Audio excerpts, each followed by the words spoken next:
Two things for right now. Regret is going to be your guide, one of your guides. Regret is going to be one of your guides. Number two is letting go of situations that you want to pursue because you believe or you know that you're right. So let's talk about the first case, regret being your guidepost. This is pretty straightforward. Is that anything that you regret or you feel guilty about or you feel ashamed about, the opposite of that activity is the direction that you want to be moving. From your own internal visceral reaction to that event, it's a demonstration that that is the direction that you need to be moving in, right? So if you feel regret, if you regret something, then you know what to do in the future as far as, okay, this is the mistake that I made. And I know I don't want to move in that direction because I'm going to feel more regret. So I'm going to have to do the opposite. Or if you feel guilty about treating somebody badly, then don't treat them badly, right? Or if you feel shame about an activity that we see a lot on the internet done these days by a lot of young people, young men specifically, if you feel shame, then it's very likely that you feel that you're devaluing yourself, that you're lowering yourself through that activity. And so the opposite of that feeling is where you want to be moving towards. Now, this gets a little bit tricky, gets a little bit hazy because you might think that there is a certain sense of those emotions that can be generated from other people talking to you or telling you things about you or about some situation that's going to provoke those emotions. So, in those cases, you have to really sit and think about, is this something that is true to you? Is it something that is authentic, or is it something that's being conditioned within you?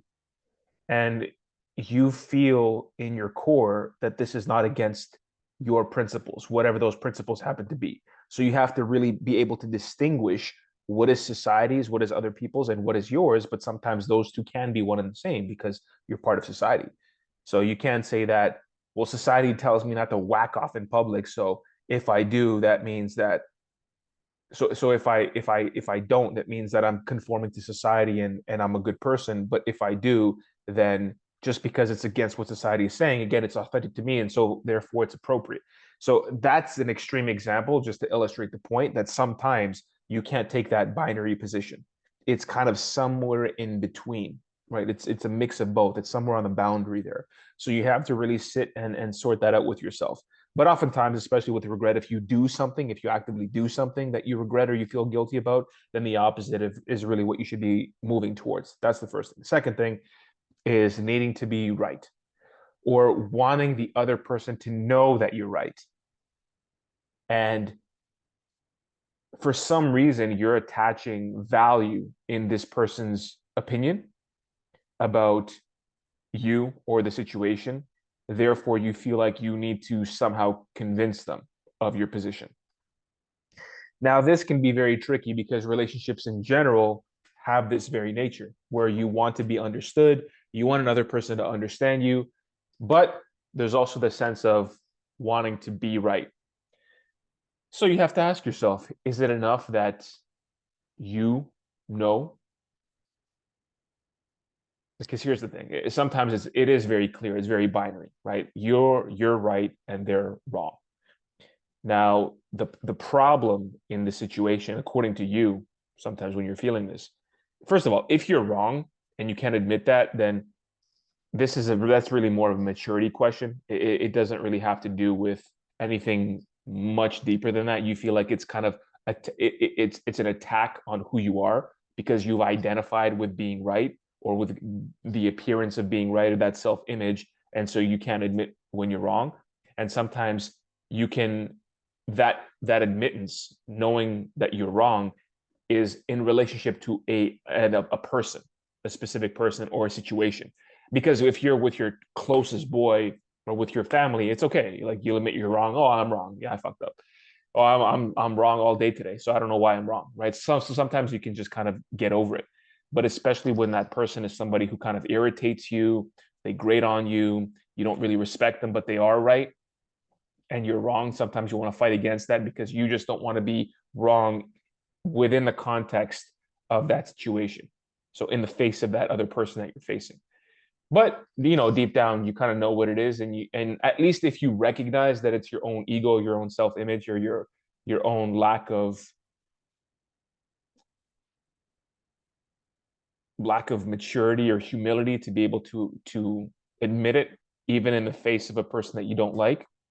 At least if you just know that, then that's good enough because you've already recognized. Now, if you're wrong and you believe that you're right, that's a problem, and that's kind of a bit on the delusion side. On the other hand, it's being right. So when you're right and the other person doesn't really care, then it doesn't really matter. But if you feel like you're attaching an additional more value on the other person knowing that you're right, then that's when you're going to start to feel the sense of incompleteness. You just need them to know that you're right, that you're smart, and that they're wrong. Either you care about being right more or you care about them being wrong more. But nevertheless, you care about one of those two things and you care in relationship to that person. Because let's take an extreme case. If you're right with everything that you say in the face of a 10-year-old, you don't really care because they're 10 years old. If you're wrong, then you care because they're 10 years old, right? So you can see it works both ways. Versus if you're wrong in relationship to somebody who's much more knowledgeable, has 20 more years of experience than you in a specific field, if you're wrong in association with that person, you don't care. And so, and if you're right, then again, it doesn't like it might make you feel, and that's the thing, that's the distinction, right? So somebody that you perceive as lower than you don't really care that you're right, but you'll care if you're wrong because you perceive them as lower. So if you're wrong, that means it says something about you in relationship to that person, and vice versa. You don't really care if you're wrong in a relationship to a person that knows a lot more than you because you're supposed to be wrong. But if you're right, you want them to know because you hold them in a higher regard. So basically, what you have to do is equal the playing field, understand that everybody's a human being. We all have, that's why they're called logical fallacies, because all human beings experience those. It doesn't matter where you lie on the spectrum of IQ or success. Everybody experiences the logical fallacies, but it's really sometimes the positioning the other person takes, saying they accuse you of something, or they say, oh, you contradict yourself here, and you know that actually wasn't true. And so they're sticking to their guns, and you're like, that isn't true. But you want them to know because you feel like their perception of you is somehow valuable. So here's the lesson. The lesson here is not to have any relationships or any attachments of value, right? Any meaningful relationships. But it's also to recognize, don't put your own self-worth in the hands of somebody else. Your own self-worth is basically intrinsic to your birth, and it's your association with the divine, with God, right? That is it. It's not about society. It's not about your parents. It's not about other people. It's nothing like that. So the more you frame yourself as being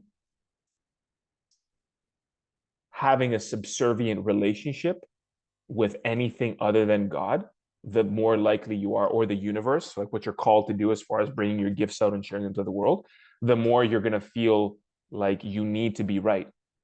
God is always right. So as long as you have that relationship with God, with the universe, with your vision, whatever you want to call it, with the future, it doesn't have to be religious or spiritual. Then that's really all you need because you're becoming this person. So how is this person going to behave? This person is going to be gracious. They're going to be focused. They're not going to be petty. So you have to act in accordance with that. And you really have to think about these things and work them out with yourself. And you have to think about it like this. I'm sitting here working this out with you. So I just experienced this where I was in this exact situation. I felt like I knew that I was right based off the English language and how it was interpreted. And this other person you know, who's in a position where they have some kind of influence over me was trying to communicate an opposite point. And they were sure that they were correct, but I knew that I was right. So here I am sitting here working this out with you. So really the best thing to do is to work this out internally and then to allow yourself, that's why meditation helps, to allow yourself to get to the point, to get to a centered place, so that when you live your life moment by moment, you're interacting with many people, you're doing different things, or even you're at home, you're not attached to any particular thing.